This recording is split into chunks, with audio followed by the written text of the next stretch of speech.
ಸರ್ಕಾರ 3 ಆಯೋಗಗಳನ್ನು ರಚನೆ ಮಾಡಿದರೆ ಕಾಂತರಾಜು ವರದಿನೂ ನಾವು ಫಸ್ಟ್ ಇದ್ದೀವಿ, ಅಂದರೆ ಹೆಚ್ಚಿನಾಗಿದ್ದೀವಿ. ಆಮೇಲೆ ಮಾಧುಸ್ವಾಮಿಯನ್ನು ಸಹ ವರದಿಯಲ್ಲಿ ನಾವು ಹೆಚ್ಚಿದ್ದೀವಿ. ಇವಾಗ ಏನು ಜಸ್ಟಿಸ್ ಅವ್ರದ್ದು ವರದಿಯಲ್ಲಿ ಸಹ ನಾವು ಹೆಚ್ಚಿನದಾಗಿ ಜನಸಂಖ್ಯೆ ಇರೋದ್ರಿಂದ ಈ ಮೀಸಲಾತಿಯನ್ನು ಯಾರು ನಾವು ಕೇಳಿದವಲ್ಲ. ಏನು 15% ಮೀಸಲಾತಿ ಇತ್ತು, ಅದು 101 ಜಾತಿಗೆ ಮೀಸಲಾತಿ 5% ಎಷ್ಟಿಗಿತ್ತು, ಅದು ಟೋಟಲ್ 17%. ನಾವು ಕಾಂಗ್ರೆಸ್ ಸರ್ಕಾರ ಒಳ ಮೀಸಲಾತಿ ಮಾಡ್ತೀವಿ.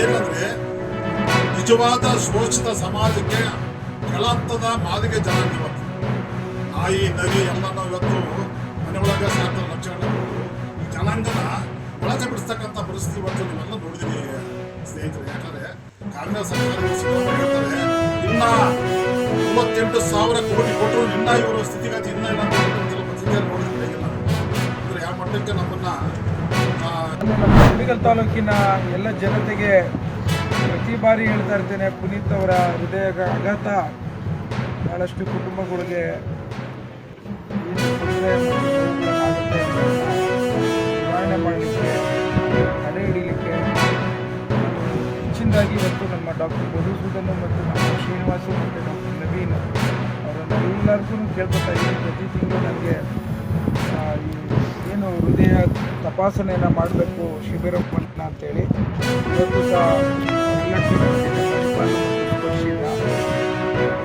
ಇದು ಮುನ್ನುಡಿಯಾಗಿ ನಾನೊಂದು ಮಾತನ್ನು ಹೇಳಲಿಕ್ಕೆ ಇಚ್ಛೆಪಡ್ತೇನೆ.